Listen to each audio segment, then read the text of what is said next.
Os pilares da doutrina espírita são a existência de Deus, a reencarnação ou as várias existências, as variedades de mundos habitados, intercomunicação entre os dois planos da vida e o código de moral do Evangelho do Cristo. Continuação do capítulo 13. A mensagem de Deus aos duros de coração. Só com uma promessa. Não quero mais saber de reencarnação. Se vocês teimarem em me levar de volta ao plano físico, fico assim mesmo como estou. Odeio André e Paulo, que vocês escolheram para serem meus pais. Nisso Jacó adentrou o recinto e foi se aproximando, dizendo: Não quero acreditar que o meu amigo diga tão feia palavra, ódio, que um dia será retirada do dicionário. Todos nós o cumprimentamos em coro. Como vai, irmão Jacó? Muito bem, irmãozinhos.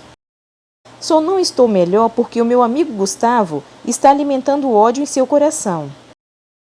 Irmão Jacó, sabe o que fizeram meus futuros pais? Assassinaram o corpo que ia me servir na terra e ainda me perturbaram o espírito. Sei disso, mas é o irmão que irá ajudá-los. Nada melhor que um filho para dar aos pais lições que nem a vida paga. Gosto muito do senhor, irmão Jacó, mas já decidi. Não quero mais saber de André e Paulo. Só vim visitar você. Não pertenço a este departamento. Vivo no plano físico lutando pela não violência. E sendo o aborto uma violência contra os projetos divinos da procriação. Sempre oro por todos os que o praticam. Então o Senhor tem piedade de quem pratica o aborto e não das suas vítimas? Gustavo, oro pela união de todos os filhos de Deus, principalmente os mais pecadores. E aquele que pratica o aborto é um ser que em nada crê, nem em Deus, portanto é muito infeliz. Aproximei-me de Jacó e falei: Irmão, gosto demais do Senhor e fico feliz em vê-lo aqui. Não sabia que estava trabalhando nesta colônia. Sérgio, estou em todos os lugares onde o espinho implacável do ódio deseja ferir a alma. E nesta colônia, os rejeitados fermentam o ódio nos corações. Os que praticam o aborto não amam nem a si mesmos. Portanto, irmão, é ódio gerando ódio. Aqui venho sempre ajudar Camila. Faço muito pouco, mas faço com o coração repleto de amor ao meu próximo. Contemplei aquela figura linda e inesquecível. Para cada ser da humanidade, Jacó é uma bandeira branca de luz e paz. Onde chega, o perfume do amor invade todos os corações. A nossa turma ficou só observando o diálogo entre ele e Gustavo, digno de ser narrado, mas infelizmente não tive permissão. Somente quando Gustavo, em lágrimas, abraçou o querido velho, dizendo: Está bem, ajude-me a voltar à forma antiga. E Jacó, em posição de lótus, à frente de Gustavo, na mesma posição, iniciou o trabalho mental. Jacó, de mãos juntas sobre o peito, cabeça baixa, orava em silêncio. Gustavo também na mesma posição, tentava entrar em sintonia. Começou Jacó a falar num tom de voz dulcíssimo. Sua voz era tão suave que receei também entrar em estado hipnótico. Gustavo, a roseira perdoa a mão do jardineiro que lhe furta a rosa perfumada. A terra não reclama paternidade quando o agricultor a abandona levando os cereais. Os pais não amaldiçoam os filhos quando saem de casa para construir um novo lar. A vida só tem valor se a colorirmos de perdão. Neste instante vamos buscar, na nossa casa mental, o médico que ganhou de Deus o diploma da vida e optou pela morte. Que ele possa ser tocado na sua consciência e compreenda o mal que pratica contra inocentes criaturas. Que os aborteiros recebam de nós uma chuva de amor e perdão. Que nas suas consciências brote a semente do amor. Vamos buscar Paulo e Andréia e dizer-lhes que nada se compara à missão dos pais, que interrompendo uma gravidez, eles estão retardando o momento glorioso de apertar um filho nos braços. Observava Gustavo, enquanto Jacó prosseguia. Seus olhos pareciam divisar os momentos dramáticos do seu contato com o corpo de sua mãe. O olhar foi ficando duro. Jacó só falava em perdão. À medida que foi falando, Gustavo foi também relaxando e adquirindo um novo olhar, menos vago e mais lúcido. Eu estava emocionadíssimo, mas tinha de fazer muita força para não atrapalhar o trabalho. Jacó acrescentou: mantenha o pensamento em Deus, firme nele os seus propósitos, e busque recordar-se do seu corpo na forma adulta, sem deformação. Busque o Gustavo homem, ou o Gustavo criança, irmão. Em poucos segundos, Gustavo se nos apresentou um belo jovem de seus 27 anos. Não saíra da posição inicial, apenas crescera ali, na frente de Jacó, recebendo farta carga magnética, não só do irmão Paz, como de todos nós que ali estávamos. A operação foi longa e me pareceu complicada, tanto que para realizá-la contamos com Jacó, que na última encarnação foi um líder hindu, conhecedor do magnetismo humano. Gustavo, de tanto esforço, caiu desmaiado, sendo socorrido pelos enfermeiros da casa. Afastamo-nos. Olhei para o irmão Jacó, que parecia estático. Nem um músculo mexia, mesmo com o reboliço do momento. Nós saindo e Gustavo sendo socorrido. Desejava muito falar com ele, mas a porta fechou-se e nós tivemos de seguir os nossos instrutores. Assombrado com o que presenciara, perguntei: ele sempre faz esse trabalho? Não, só quando os médicos não conseguem curar o abortado, aí mandamos buscá-lo. Como os encarnados nada conhecem do plano espiritual, não sabem o trabalho que dão ao praticarem atos contrários às leis de Deus. Querem aproveitar a vida, coitados. Um dia terão de pagar ceitil por ceitil. Gustavo volta logo? Perguntei ainda. Não. Sofreu 2 reduções perispirituais, muito perto uma da outra, não sendo bom para o seu espírito. Terá de esperar um bom tempo para retornar. Mas há abortado que retorna em seguida? Sim, quando ele mesmo não reluta, o que não foi o caso de Gustavo. Calei-me emocionado ao recordar o nosso Jacó rompendo a barreira do ódio e mais uma vez saindo vitorioso. Ainda bem que na Terra existem homens como ele, que passam pelo plano físico e só deixam lembranças de hombridade. As lágrimas corriam em meu rosto. Elas eram gotas do coração, repleto de alegria pelo mundo que encontrei e que hoje tanto me ensina sobre o amor. Isis, vendo-me emocionado, teceu algumas considerações sobre o ocorrido, comentando o mau uso de um diploma e o que terá de pagar quem abusou do seu dom. Irmã, objetei por minha vez, o sofrimento não será maior que a maldade que ele pratica. Engana-se, Luiz. O remorso de uma alma é o pior inferno, e um dia eles o sentirão. Chegamos diante da porta de entrada do auditório, onde grande número de companheiros ali se encontravam. Isis cumprimentou algum deles e entrou, ficando junto aos instrutores. Fomos também entrando devagar. Era um belo anfiteatro, dos mais modernos. Encontrava-me um pouco triste, não tirando da lembrança a cena de Gustavo e Jacó. Irmã Carmelita iniciou a prece, que parecia dirigida a mim. Senti-me bem mais equilibrado, podendo ouvir o médico designado para a palestra.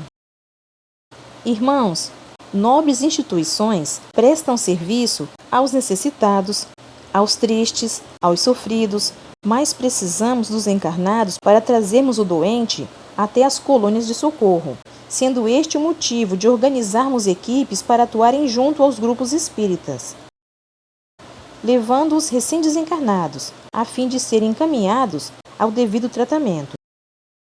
Necessitamos dos ambientes evangelizados para os primeiros socorros, elucidando as casas espíritas que esse tipo de atendimento precisa contar com a bondade de cada médium humilde.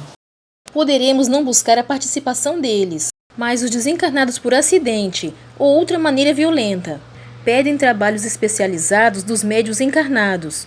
É uma transfusão de energia. Os trabalhos mediúnicos devem obedecer uma disciplina de amor e os obreiros serem esclarecidos. Não se concebe uma mentalidade dogmática ou mística para os espíritas. todos os que efetuarem um trabalho no mundo físico devem orientar seus companheiros sobre o real valor dos trabalhos mediúnicos.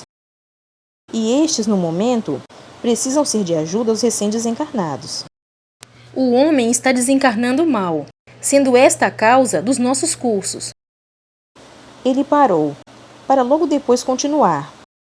Muitos julgam que somos contra a psicofonia, incorporação, enfim, a manifestação dos espíritos.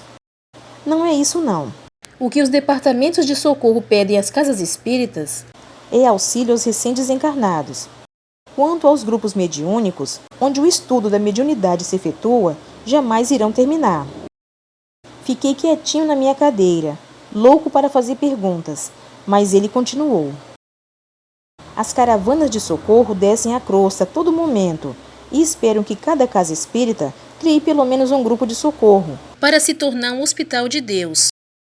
Precisamos orientar bem os frequentadores dos centros espíritas, que desejam desenvolver as percepções mediúnicas, mas somente aguardam expressões fenomênicas, supondo erroneamente que as forças espirituais permaneçam circunscritas ao puro mecanismo de forças cegas e fatais, sem qualquer preparação, disciplina e construtividade, que desejam a clarividência, a clareaudiência, enfim, todos os dons mediúnicos, mas ainda não dominam todos os impulsos inferiores.